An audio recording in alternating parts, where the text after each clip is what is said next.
Olá, pessoal. Muito bem-vindos aqui a mais um TrignoCast, o nosso podcast de resultados. Estou aqui com o nosso super analista Pedro. Vamos contar para vocês como é que foi o mês de janeiro, né, Pedro?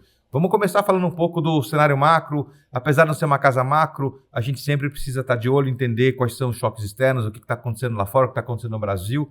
A gente teve aí o primeiro mês de um governo novo, né? Você teve aí as questões, os temas que estavam rolando ano passado, como guerra na Ucrânia, ainda não resolvido. Você tem questões de inflação, ainda medos inflacionários agora mais aqui no Brasil do que estava o mês passado. Essa questão também na Europa, nos Estados Unidos. Conta um pouco aí, rapidamente, para a nossa audiência, o que você viu aí em janeiro. Perfeito, Fred. O ano começou com tudo, vamos dizer assim, um novo governo, todas essas questões. Eu acho que o principal ponto que chama a atenção agora é a retomada da China, com essa questão no pós-Covid. Então, isso acelera a compra de commodities, petróleo, minério. Então, isso já liga aquele alerta, principalmente para os países da Europa, Estados Unidos, na questão de inflação que já vinham pegando. Então, o Banco Central americano, o Fed, está um pouco mais calmo, apesar de precificar em novos aumentos de juros, mas num ritmo mais leve, na Europa também. Então, isso acaba que estressa um pouco o mercado, mas no nosso caso aqui no Brasil, a gente viu um forte fluxo estrangeiro. Então, o mercado já tem bons olhos para o Lula, né? Quando ele olha o primeiro governo, o segundo governo, teve resultados assim, em dólar, de 256%, então vem essa lembrança positiva.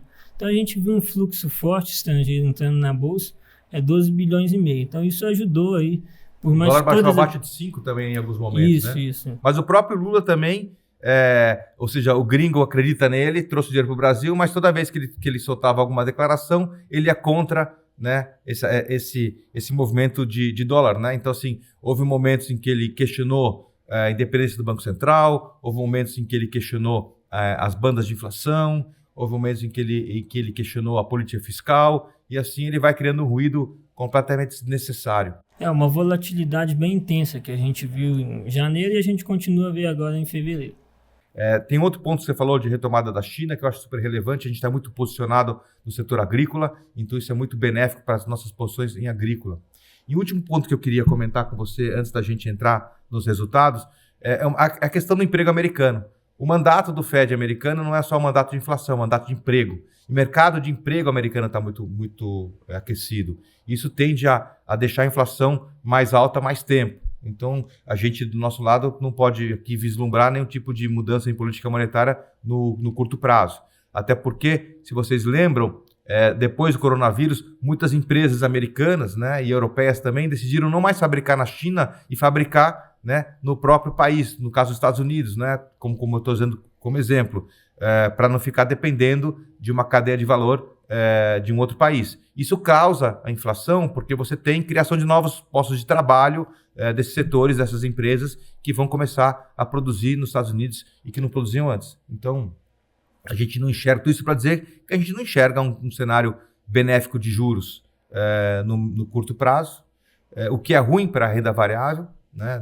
Não só aqui como no mundo, mas, por um outro lado, a Trigno nunca teve uma ligação direta com os índices de benchmark, com grandes empresas da Bolsa, né? A gente é bem além do óbvio, trabalha com outras empresas, então nossa geração de resultado ela um pouco independe disso aí. E a gente está vendo aí para 2023 mais um ano excepcional para nossas empresas, né? Vão soltar resultados maravilhosos e a gente sabe, né, que se o mercado estiver minimamente racional, não tiver aí um aumento de nenhum desses choques externos no cenário que a gente está vendo hoje, continuar do jeito que está, tem tudo para os fundos performarem muito bem no ano 2023, porque eles estão muito baratos, né? O PI do fundo está muito barato. O lucro das empresas praticamente dobrou em 12 meses, na média, e o fundo andou muito menos do que isso, vocês vão ver aqui. Então o fundo fica barato. Então, super momento de investimento, né? Então vamos começar a contar aqui, Pedro.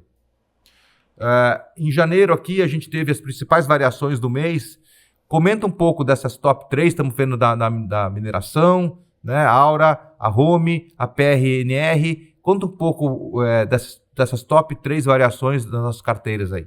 Perfeito. Então, o primeiro grande destaque foi a Aura, que é uma mineradora de ouro. E o ouro, com toda essa questão dos Estados Unidos, recessão ou não, o ouro viu seu maior patamar em 9 meses. Então acabou que isso trouxe um fluxo bom para a empresa, para o papel, que também tem, aí na parte fundamentalista, tem desenvolvido novos projetos. Então, tem 3 novos projetos de mineração para entrar nos próximos anos, que deve aumentar em 80% a sua produção. E falando um pouco da Home, ela basicamente é a empresa que abriu nossa temporada de resultados, foi no último dia do mês, mas foi um resultado muito bom em 2022. O lucro foi de mais de 190 milhões acumulado, um crescimento aí de 22% no lucro líquido ajustado. E ainda teve uma bonificação de ações de 10% e dividendos. Então, a gente já vê aí, por mais que foi no último dia, mas já tinha uma expectativa muito boa desse resultado. E para o último, a Priner, que é uma empresa de serviço, soltou uma prévia operacional muito forte, com um aumento aí de 80% na receita bruta no quarto TRI em comparação com o quarto TRI de 21. Então já é um pouco desse efeito dos resultados pegando algumas empresas. E agora a gente vai ver cada vez mais esse efeito de balanço vindo nas nossas investidas. Agora, a gente também teve alguns reveses aí na carteira, como Positivo, EMAI e Rio Sulense. Se você puder também explicar um pouco disso. Perfeito. Sim, falando um pouco da Positivo também, oscilação normal, o varejo segue mais fraco um pouco, mas a empresa está muito bem posicionada em outros contratos, né, de instituições públicas, soluções de pagamentos e corporativo. Então é uma oscilação normal que vem aí com esse varejo mais fraco. Da EMAI, ela subiu quase 40%, 50% em dezembro, com essa expectativa de privatização. Então foi uma correção, uma leve correção, à espera aí desse andamento que o governador Tarcísio já falou algumas vezes, que está aí como plano de prioridade. E por último, a Rio Sulense, não teve nenhum acontecimento relevante que justifique isso, mas é uma oscilação normal, uma empresa que tem uma liquidez um pouco menor, mas isso não interfere em nada, não mudou nada no nosso racional. Eu achei interessante aqui nessa tabela, né? Você vê aqui, Magazine Luiza subindo 62% depois da recuperação judicial da Americanas, né? O mercado acha que vai roubar todo esse market share, mas também me chama a atenção, né? A CSN subindo 27% com a flexibilização da China. E a gente tem uma posição grande em Ferbasa, que também é uma mineradora, e que também vende para a China, e que também vai se beneficiar, o mercado ainda não percebeu. Exato. Então, essa segunda derivada aí que a gente vai pegar na veia, tem tudo aí pro fundo dar uma boa andada com esse tema aí. Vamos falar um pouco aqui do nosso primeiro fundo, Pedro. O Flagship 60, ele fechou o mês aí com 2,6 positivo, um pouquinho abaixo do Small Cap, que foi quase 3%. E, de novo, vamos olhar 12 meses aí, o fundo roda 28% acima do índice Small Cap, que é o benchmark. Então, a gente entregando alfa aí cada vez maior, conforme a gente vai abrindo as janelas, né? E vamos ver um pouco aí essas diferenças, começar aqui pela parte do agronegócio, né? Então, a gente tem aí uma posição grande em Kepler, né? Que você comentou aí da expectativa de uma safra, né? Você tem aí a China voltando, que ajuda no preço dos grãos. Você tem a guerra da Ucrânia, que infelizmente, né, você tem problema de oferta, que também é um fator positivo para o aumento dos grãos. Então, Kepler vivendo um momento de ouro, e isso foi muito, muito bom para a nossa carteira em janeiro. A parte do comércio, eu gostaria que você comentasse aí. Americanas caiu 82%, acho que todo mundo conhece essa história. A gente não tinha lojas Americanas, nem no fundo Small Caps, nem nenhum outro fundo de ações da casa. Então não sofremos com isso, mas como é um papel relevante no índice, caiu tanto, gerou aí um alfa positivo, né? Você quer comentar um pouco sobre Americanas? Então, perfeito. Acho que foi muito bem comentado pelo mercado durante esse mês de janeiro. Então, todo esse rombo de 20 bilhões que o mercado ainda tenta digerir, como que vai ficar a situação da empresa, se vai precisar de aporte de capital ou não, toda essa reestruturação da dívida, como vai ser. Então, isso gerou um estresse muito grande, não somente nas Americanas, mas algumas empresas do varejo. Tanto foi o caso da Magazine Luiza, que foi uma das poucas que se beneficiaram por causa disso, quando a gente vê a questão de preço, mas outras também acabaram que patinaram. Então isso pegou em cheio o setor de varejo. E se você me permite só falar da Kepler, a gente viu agora a notícia que a Conab vem falando que pela primeira vez em 20 anos a gente vai ter a primeira safra com uma produção maior do que a capacidade de armazenagem. Então, essa questão... Bom, né? Vai faltar silo. Exatamente. Então, essa questão vai pressionando cada vez mais e a gente deve ver aí a Kepler continuando tendo mais um ano espetacular. Vamos agora falar do Trígono Delphos Income, nosso fundo de dividendos também. Teve um mês muito forte, né? O índice de dividendos também deu uma cacetada aí, quase 6% no mês. A gente pegou uma boa parte disso, entregou um pouco menos, mas entregou bem, 5,2%. Em 12 meses aí, o IDIV é um índice difícil, né, de bater, mas em 12 meses a gente está 10% acima do índice, em 24, quase 60% acima do índice. E, de novo, abrindo mais a janela, né, momento em que a gente vai gerando mais alfa. E, de novo, a gente está num momento muito bom para entrada nos fundos, dado tudo que a gente está falando aqui, os fundos ainda não precificaram. Tudo que a gente está vendo, né, Pedro? Então, primeiro ponto aqui do Delphos, que a gente queria chamar a atenção, a parte de indústria, né? Comenta um pouco aí, metal leve, a gente tem aí uma posição grande no setor industrial, no Delphos, metal leve, grande pagador de dividendos, e teve uma rentabilidade de 14% no mês de janeiro, isso deu um alfa na veia aqui pra gente. Então, o mercado pegou muito bem a metal leve em janeiro, que é essa questão de recuperação de vendas de veículos leves, que ano passado sofreu muito pela questão de chips, falta de semicondutores, e a gente vê também a frota envelhecendo cada vez mais. Então, a metal leve está muito bem exposta a esse mercado de peças de reposição, que tem margens melhores.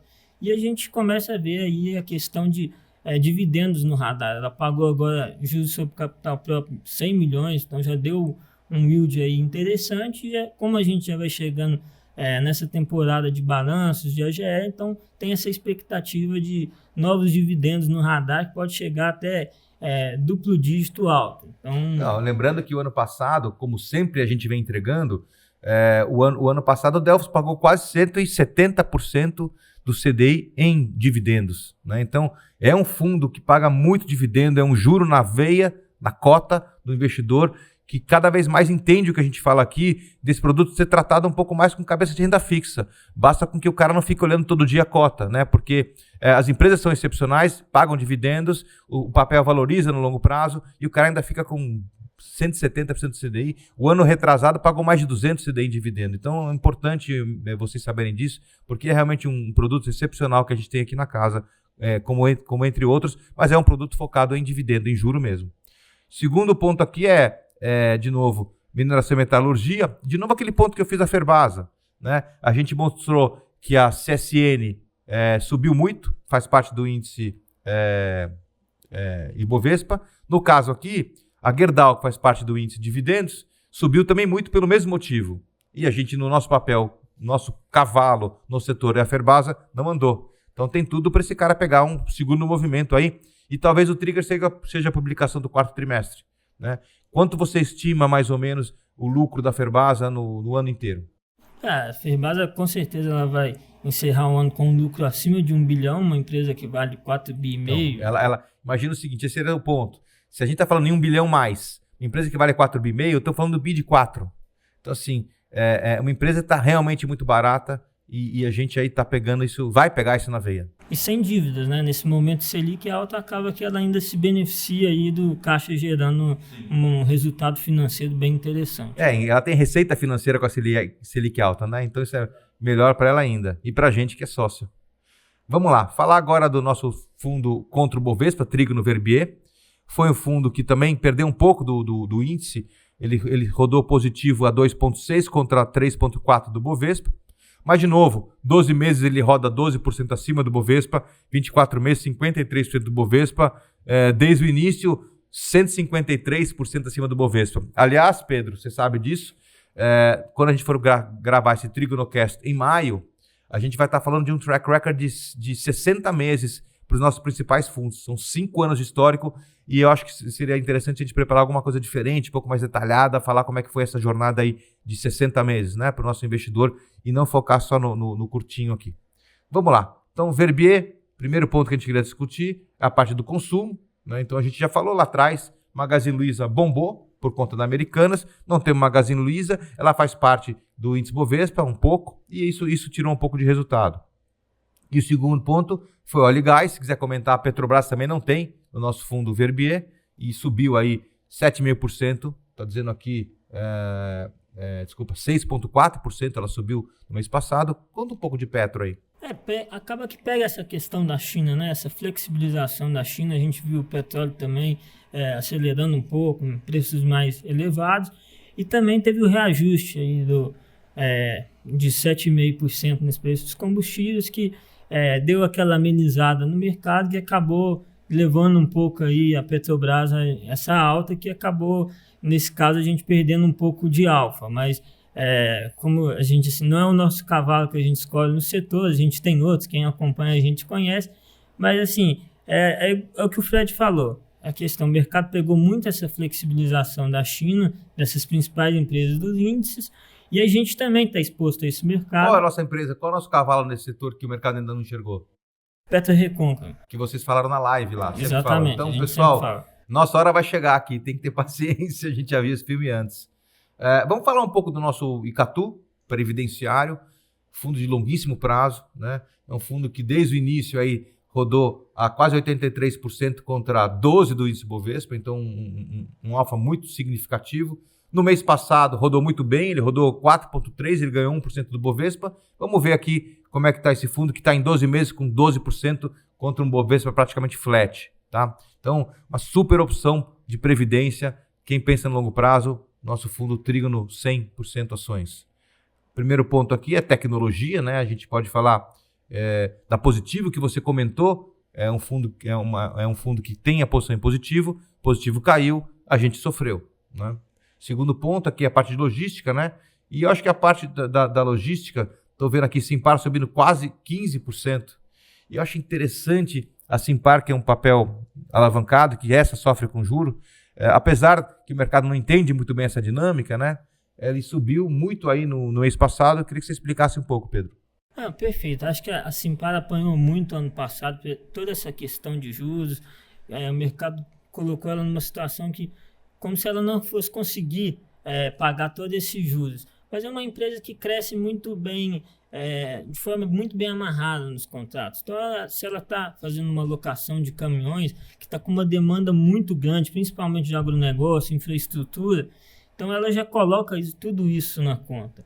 Então, assim, é um crescimento que continua acelerado para esse ano. A gente espera que ela vai continuar crescendo, principalmente o EBITDA cresceu mais de 50% em 2022. A gente ainda vai ver nesse resultado do quarto tri, que sai nesse mês de fevereiro.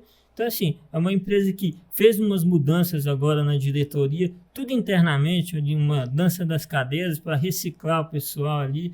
Então, isso aí vai dar um novo ar para a diretoria, que tem entregue um trabalho excepcional nos últimos anos e tem uma demanda muito forte nesse mercado de locação que vai ser capturada aí ao longo do ano. Muito bem, Pedro. Vamos falar agora aqui para a gente terminar. Lembrar vocês, a Trígono é uma gestora que tem muita informação para o mercado, né, Pedro? A gente tem nosso informativo diário, a gente tem nossas lives semanais. Toda quarta-feira, às 7 horas da noite, o time de gestão de equities tem uma live, né, específica.